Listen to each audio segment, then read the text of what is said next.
이 부분, 대표님들이 많이 말씀하시죠. 본 돈은 없는데, 왜, 장부상으로 이렇게 이득이 많이 나는데, 왜 통장에는 돈이 없다? 아니면, 내가 본 건 없는데, 왜 이렇게 장부상에서는 이득이 이렇게 많이 나온 걸로 나올까요? 이런 부분인데, 네, 이 부분도 좀 이해가 필요한 게, 발생주의라는 게 있고요. 현금주의라는 게 있거든요. 근데, 대표님들, 아니면 저를 포함한 대표님들은 일단 직감이라는 게 있어요. 감이라는 게, 저는 항상 대표님 감이 맞다고 이야기를 하거든요. 대표님 감이 작년에 한 이 정도 번 것 같아 라고 생각을 하시거든요. 생각을 하시는데 대표님이 생각하시는 질문 있었네요.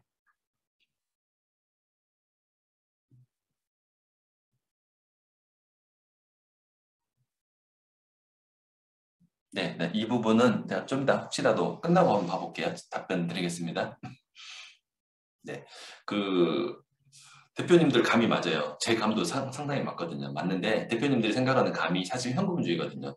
작년에 이 정도 돈이 투자가 됐고 이 정도 있고 그다음에 이 정도 돈이 썼고 그러니까 이 정도 남았을 것 같아. 이 부분은 사실 현금주의에 해당이 되고 플러스 마이너스 개념으로 보는 거죠. 근데 세금 신고할 때는 발생주의라고 해서 권리가 플러스 마이너스 됐을 때를 이야기를 하거든요. 그렇기 때문에 일단 보면 발생주의, 자산 부채, 자본 증감이나 수입 비용을 그 발생 사실에 따라서 카운트를 하는 거죠. 이게 회계가 이렇게 돼 있고 뭐 손익계산서도 이렇게 작성이 되고 있고요. 근데 대표님들 감은 현금주의, 돈이 나가고 들어온 이런 감각적인 거에 의해서 처리를 하는 부분인데 회계는 원칙적으로는 발생주의 기준이다 이렇게 생각하셔서 여기서 크게 차이가 난다 생각하시면 될 것 같거든요. 여기에서 차이가 나는 이유를 한번 분석을 해보면 네, 회계상이라고 표현할게요. 손익계산서상이 되겠죠. 매출이거든요. 매출이지만 우리가 아직 돈을 받기 전이에요. 네, 그런 경우 당연히 차이가 나죠. 회계상에서는 세금에 대해서 끊겨가 없고 한 1억이 끊겼어요. 근데 2월 달에 돈이 들어온대요. 그럼 우리 대표님들은 아직은 돈이 안 들어왔잖아요. 이런 부분 때문에 차이가 일단 나게 되고요. 그 다음에 회계상에서는 비용이 아니거든요. 근데 성급으로 뭐 회계상에서는 돈은 먼저 나갔어요. 예를 들면 그지만 비용 처리는 내년에 된다고 쳐볼게요. 이 부분도 우리 대표님 생각했을 때는 아니 회사에 생각했을 때는 우리가 느낌으로는 비용이잖아요. 뭐 먼저 돈이 나갔지만 그지만 장부상에서는 비용이 아니라는 거고 그 다음에 3번 회계상에서는 몇 년에 걸쳐서 5년에 걸쳐서 감가상각이죠. 아니면 20년에 걸쳐서 돈이 처리가 되게 되거든요. 그지만 회계상에서 돈이 일단 돈이 다 나갔거든요. 이 부분도 차이가 나오게 되고 그 다음에 4번. 4번이 가장 안 좋은 거죠. 회계상에서는 비용이 아니에요. 그지만 현금은 나갔어요. 뭐 여기서 말하는 회계상은 사실 세금상인데 가지급금이죠. 상대방한테 영업비 리베이트를 줬어요. 줬는데 인정 안 해주겠대요. 이렇게 됐을 때는 리베이트 때문에 돈이 많이 나가서 실제로는 돈이 없는데 손익계산서상에서는 세금상에서는 반영이 안 되는 거죠. 사례를 한번 보면 네. 아까 첫 번째죠. 장부상 매출이거든요. 근데 아직은 회수가 안 됐어요. 이렇게 됐을 때는 작년 외상 매출금이죠. 작년 외상 매출금보다 올해 외상 매출금이 증가가 돼 있으면 아무래도 느낌이 차이가 나요. 왜냐면 못 받은 돈이 커졌다는 뜻이니까. 이런 부분이 있고 고정자산 취득 작년에 뭐 시설 장치를 한 1억 얼마가 나갔대요. 야, 뭐 아니면 뭐 4천만 원 뭐 인테리어가 나갔다든지 이런 부분도 있었을 때 대표님들은 아니면 이사해 갖고 뭐 큰 돈이 나갔다 이런 거 있을 수 있잖아요. 대표님들은 큰 돈이 나갔기 때문에 이 정도 비용 처리가 돼 있을 거야 이렇게 생각을 하지만 장부상에서는 이게 뭐 4년, 5년, 20년에 걸쳐서 비용 처리가 되기 때문에 대표님은 돈이 일시에 나갔지만 이런 부분은 바로 비용 처리가 안 되기 때문에 차이가 있을 수 있다는 거고 3번도 되게 많죠. 3번도 사실 투자를 해놓은 거잖아요. 뭐 재고 자산을 잔뜩 사놨어요.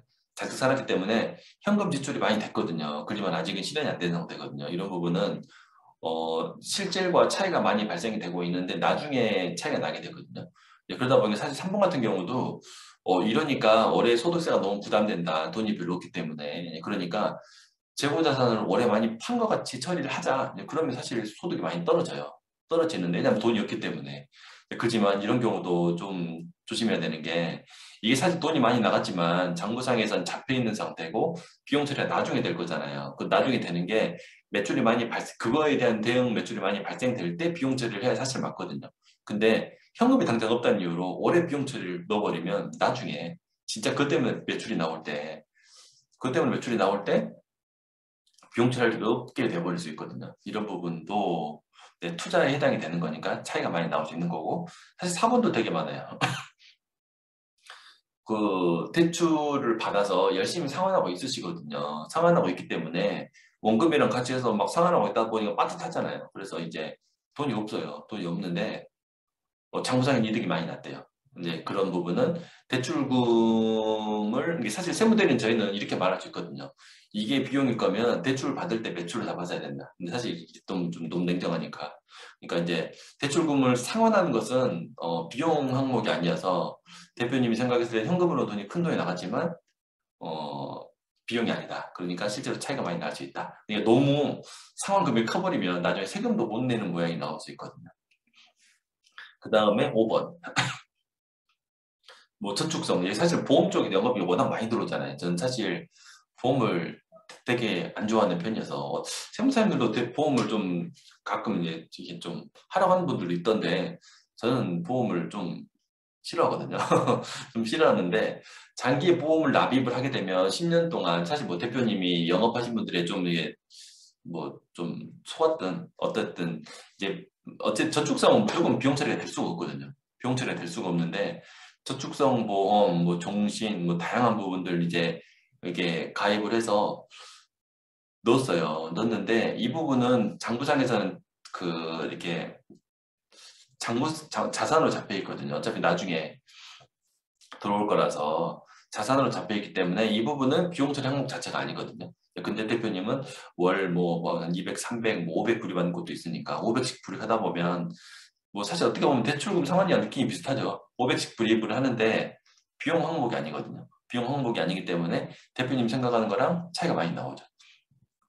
그 다음에 6번 아까 같이 돈은 줬어요. 리베이트들 아니면 뭐 인건비를 아니 직원들에게 뭐 돈을 많이 줬어요. 인센티브를 성과급을 신고를 안 했어요. 이런 경우 현금으로 줬다든지 그런 거 있을 수 있잖아요. 이렇게 했을 때 대표님은 직원들 위해서 많이 봉사를 많이 드렸는데 비용 처리가 안 되는 거죠. 그러다 보면 또 차이가 많이 나올 수 있죠. 차이가 많이 나올 수 있어서 이런 이유들로 대표님이 생각하는 현금 기준 소득과 실제 손익이 다를 수 있어서 또 이런 사유에 해당이 된다면 세금이 생각보다 더 많이 나올 수 있어서 이런 것도 인지하고 있으셔야 될 것 같아요. 뭐 사실 이거에 반대될 수도 있거든요. 근데 사실 이거에 반대되는 경우는 저희들과 문제되는 경우는 없죠. 왜냐하면 우리 장부상 이득은 예를 들면 5천만 원인데 대표님이 1억으로 인지하고 있다든지 이거 사실 증가를 가감으로 이게 차감으로 이게 줄어든 걸로 하면은 사실 반대거든요. 그지만 대표님이 생각하는 거 이상으로 소득이 덜 잡혔다면 사실 저희랑 뭐 이제 이런 데 저희가 열심히 힘 빼서 설명할 필요는 없는 모양이 되긴 하는데 최근에 저희 고객 대표님이 한번 방문을 하셔서 이야기를 하는데 이번에 단기 순이익이 생각보다 좀 더 잘 나와서 직원분들에게 얼마씩 줄 거다라고 저희한테 말씀을 했어요. 그래서 한 이 정도가 나온 것 같은데 라고 말씀하시는데 그 부분이 저희가 손익계산서상 봤을 때 반대인 게 손익계산서보다 대표님 생각한 이득이 더 큰 거예요. 더 커서 보통 보면 반대잖아요. 오히려 적어야 되는데 그래서 이제 제가 대표님의 손익 계산 어떻게 하셨어요? 물어보니까 당연히 현금주의로 계산하시잖아요. 계산하시는데 뭐가 있었냐면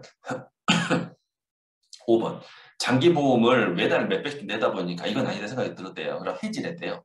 해지를 하니까 이제 이건 납입이 아니잖아요.